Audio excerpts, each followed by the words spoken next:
Iskusni reality igrači koji se danas šepure u zatrozi često zaboravljaju svoje rane radove. Nije retkost da dignu glavu i oponašaju neki nivo, a zapravo su bili u stanju da rade sve, ali apsolutno sve što se od njih traži. Često i ne traži kako bi obezbedili bolji plasman i postali to što danas jesu. Iskusni reality igrači, ako je to uopšte neko zanimanje. Jedna od tih je i Dalila Dragojević, bivša Mujić, a umetnički Moreno. Dalila je na samom startu pokazala da ima potencijal, ali je nekako uvek bila u zapećku većih reality igrača oko kojih se vrtela glavna priča. Često je bila u drugom planu zbog gastoza Mladena Vuletića, Marka Peovića, Ružice Veljković i mnogih drugih. Međutim, pošto je ceo njihov javni život show biznis, mi vas podsjećamo na neke segmente koji su naši stari klijenti još iz Parova 1 radili kako bi opstali i zavrteli neku priču. Pobednica Parova 5, Dalila Dragojević, bila je zajedno sa suprugom Dejanom u ratu sa njegovim bratom Davidom Dragojevićem i Aleksandrom Subotić već u narednoj sezoni Parova, a njihove svađe bile su veoma žestoke. Suparnice Dalila i Aleksandra neko vrijeme boravile su zajedno u vili. Međutim, Aleksandra je napustila reality kako bi rešila probleme u vezi sa starateljstvom nad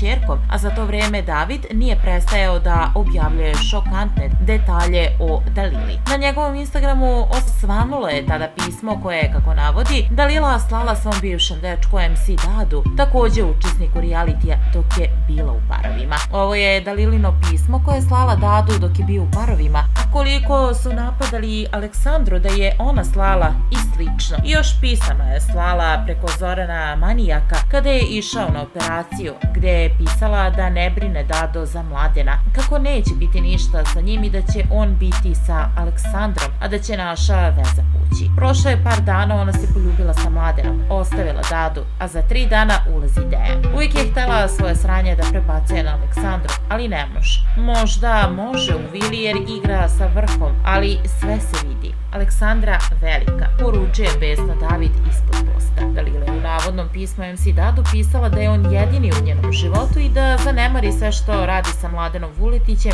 i Dejanom Dragojevićem. Ljubavi moja, nemaš pojma kako se loše osjećam ovih dana. Neki dan sam pala u nesvest. Odjednom me obuhvatila neka panika i gotovo. Mnogo mi nedostaješ, nisi ni svestan koliko. Svaku noć zaspem razmišljajući o tebi. Nemoj, molim te, da padneš na te priče što se tiče Davida. Stvarno ga gledam kao brata. Nema potrebe da pišeš Milanu kako si čuo da sam prokomentarisala Davidovog brata, kada znaš da nemam problem sa tim ni kada si ti tu. Za mene ne postoji niko osim tebe i može da dođe bilo ko, nebitan je. Volim te, shvati to. Želim biti tvoja supruga i majka tvoje dece. Želim da nosim tvoj prsten zauvek. Jedva čekam da vas vidim u studiju, i tebe i moju mamu. Indiru mi pozdravi puno i poljubi je za mene. Moja buduća svekrava. Hoću da mi napraviš ili narukvicu ili ogrlicu sa tvojim imenom. Stoji u pismu koje je obelodanio stariji od braće Dragojević. Kako će Davidov rođeni brat, a Dalilin suprug Dejan Dragojević reagovati na ovo, staje nam da vidimo.